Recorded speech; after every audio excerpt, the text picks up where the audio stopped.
चलिए, very good morning. Next है आपकी बुक का question number 45।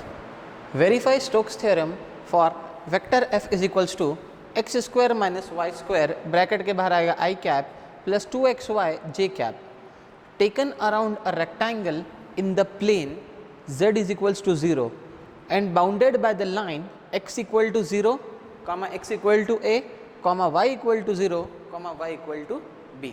Clear? Stokes theorem बोलते हैं आपकी स्टोक्स थ्योरम सबसे पहले लाइन इंटीग्रल को सरफेस इंटीग्रल से रिलेट करती है।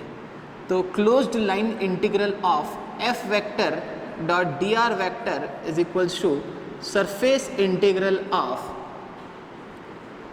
Curl of A vector dot N cap D S vector. Clear?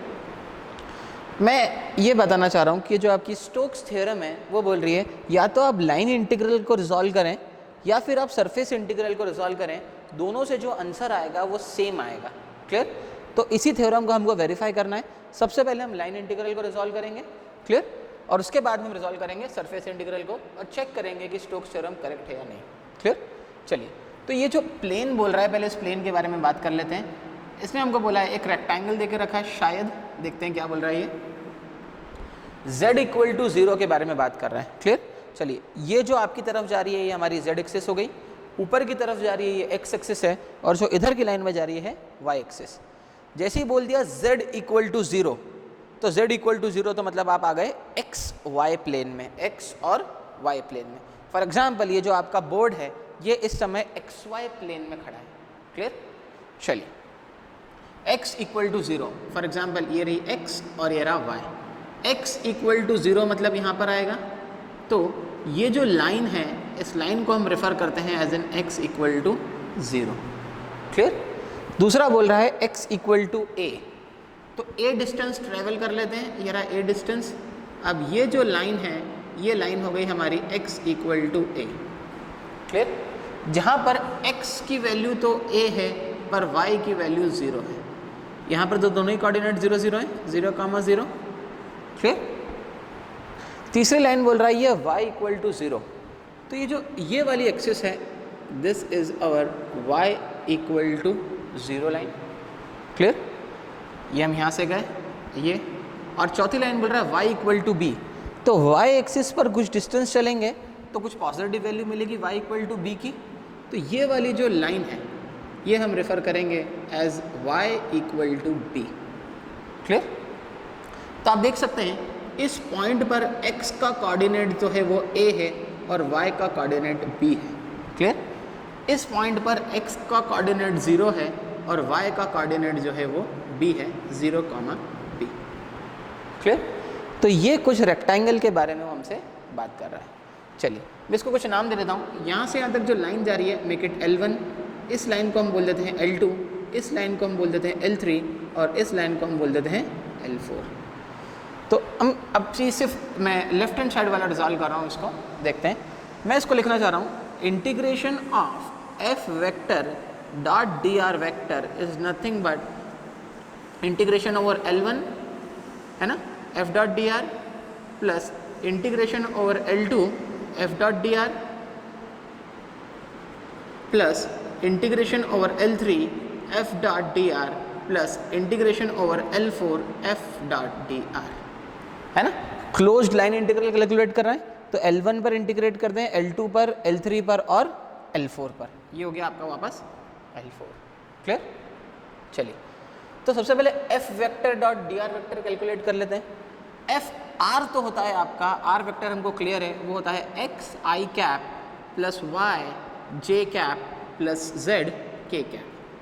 तो जो डी आर वेक्टर हो जाएगा वो हो जाएगा आपका d x into i cap plus d y into j cap plus del z into k cap. F vector हमको given है, एफ वेक्टर है आपका x square minus Y square i cap plus 2xy j cap. F vector dot D R vector, d are vector है हमारे पास में d x into i cap plus d y into j cap plus d z into k cap. F vector dot D R vector, तो आई cap dot I cap हो जाएगा 1, तो मैं इसको लिख सकता हूँ, जो हमको नई वैल्यू मिली वो हो जाएगा x square minus Y square D x plus j cap dot d cap 1 हो गया 2xy इंटू डी वाई। यह हमको मिल गया F vector dot D R vector.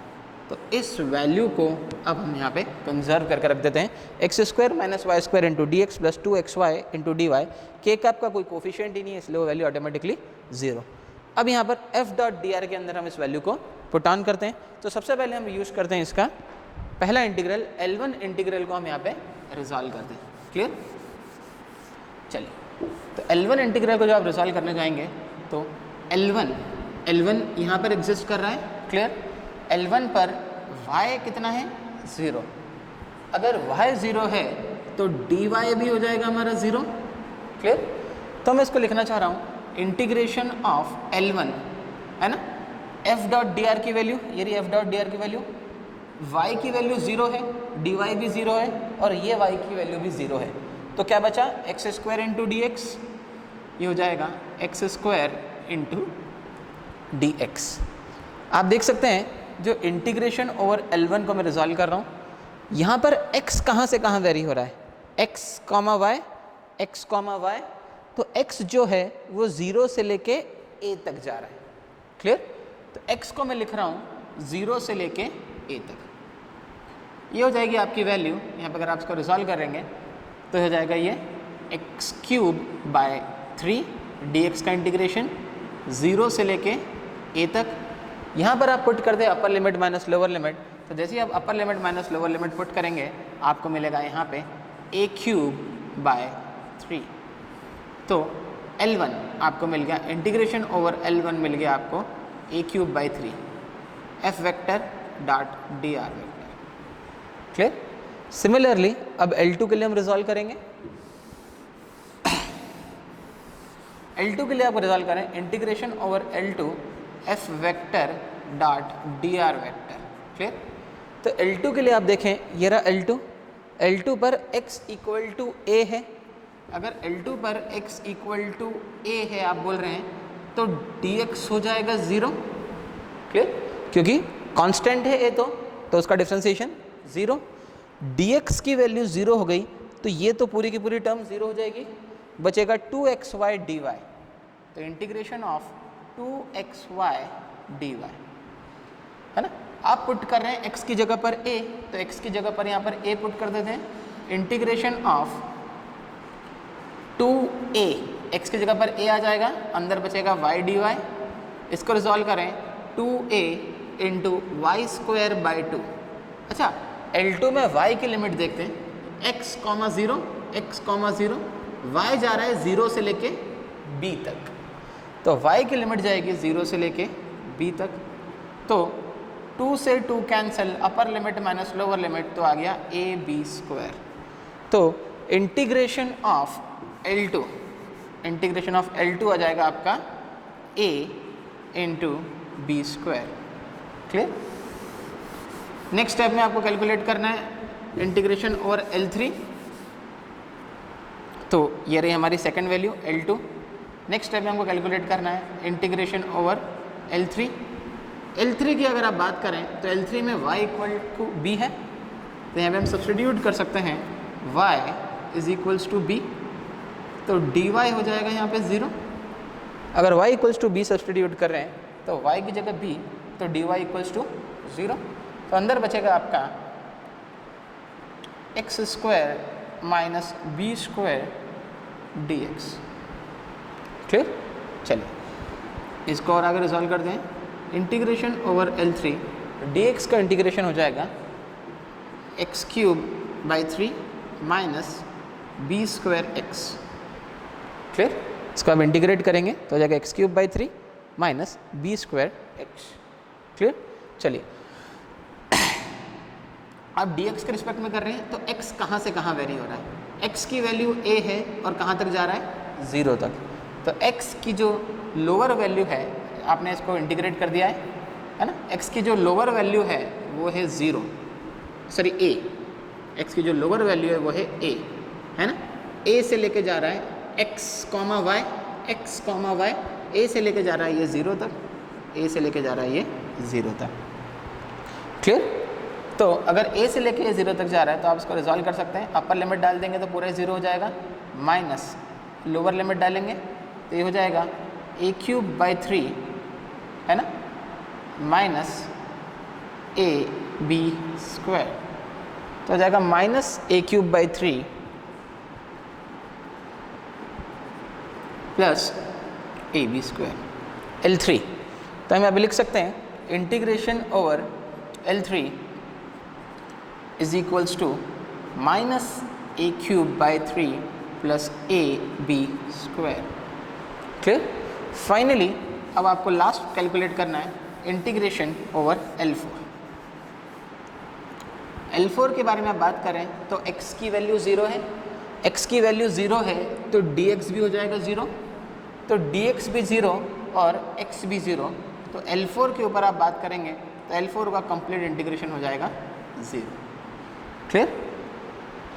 तो ये L1, L2, L3 और L4 ये चार चीज़ें हमारे पास में आ गई, L1, L2, L3 और L4। इन चारों चीज़ों को जब हम कंबाइन करेंगे तो अब हम लिख सकते हैं यहाँ पे L1 integration over L1 plus integration over L2 plus integration over L3 plus integration over L4 is equals to L1 की वैल्यू है मेरे पास में a³/3, यहाँ पर आ जाएगा a³/3 प्लस L2 की वैल्यू हमारे पास में ab² प्लस L3 की वैल्यू हमारे पास में minus a³/3 minus a³/3 plus ab²।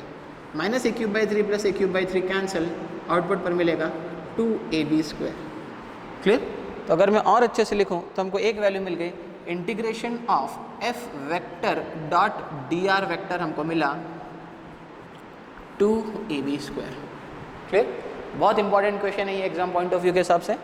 Clear? f vector dot dr vector equals to 2ab²। अब हम राइट हैंड साइड वाला रिजॉल्व करते हैं। राइट हैंड साइड में हमको बोला गया था कि integration of f vector dot dr vector is equals to curl f dot n ds। सबसे पहले हम रिजॉल्व करते हैं कर्ल f। कर्ल f होता है del cross f vector. Clear? इसको रिजॉल्व करने का तरीका ऐसा, ये रहा i कैप, क्लियर, ये रहा आपका j कैप, ये रहा k कैप।